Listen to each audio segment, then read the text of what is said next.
Time now for Media Watch on the programme. James Creedon joins us here in the studio. Good evening to you. You're going to be starting us off then, James, taking a look at our top story this hour and the online reaction to that naval crisis between Russia and Ukraine. That's right. There is a degree of consensus, as you'll see when I go through the articles. I'll start with Le Monde and an interview that they conducted with a researcher at the French Institute of International Relations, Tatiana Kastueva. And she is talking about une attitude décomplexée, or an unabashed attitude in Moscow when it comes to power.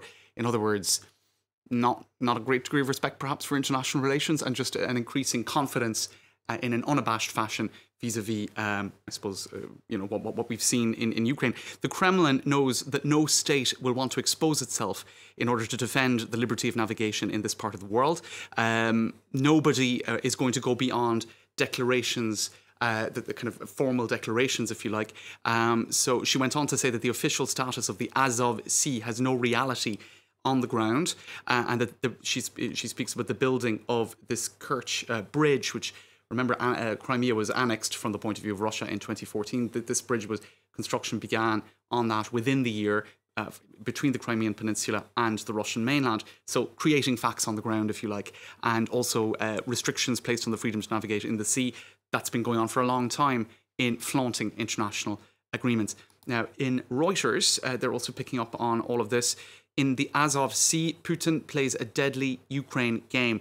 Peter Apps writes here that, as in the South China Sea, where Beijing has used giant engineering works to reclaim islands and build military bases, the Azov Sea conflict has been long building in plain sight. In other words, as the previous piece says, just creating facts on the ground.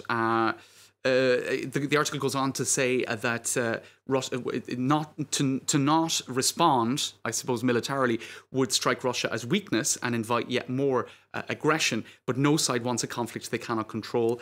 This is much more like a game of chess, he writes, albeit with live ammunition, ships, aircraft, and human beings in the balance. Yeah, sounds no game at all, really. Is right, indeed. And a couple more on that same theme. We have Politico here. Putin is in control, writes Matthew Karnichting in Berlin. In the EU cocoon, he says, Germans are debating about whether the United Nations refugee compact will be legally binding. In France, we're all caught up here over the price of gasoline. In the US, lost somewhere in Trumpland. Meanwhile, chalk another one up for Vlad, writes Matthew Karnichting. So he says the fecklessness of Europe's response is remarkable, even by its admittedly modest standards. It's pretty harsh words for what he views as a kind of a weak response from Europe.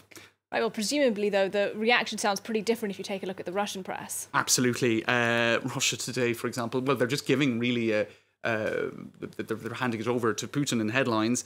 This is a quote from him. Kiev would get away even with eating babies. In other words, I don't know, making them out to be cannibals and just they'd get away with anything at all. That is an extraordinary headline. I don't know. I perhaps should have found more context for that headline, but it says a lot in itself. Putin says Kerch Strait standoff is a provocation.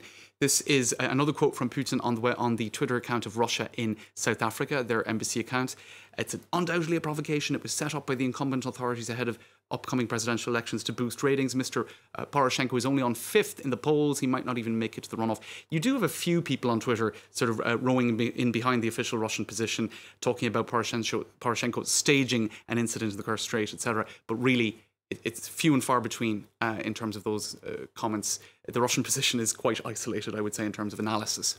Meanwhile, then, what about the international reaction? Lots of speculation on whether or not Donald Trump, the US president, is going to meet Vladimir Putin at the G20 later on this week. That's right. So first of all, he sort of refused to condemn Russian actions.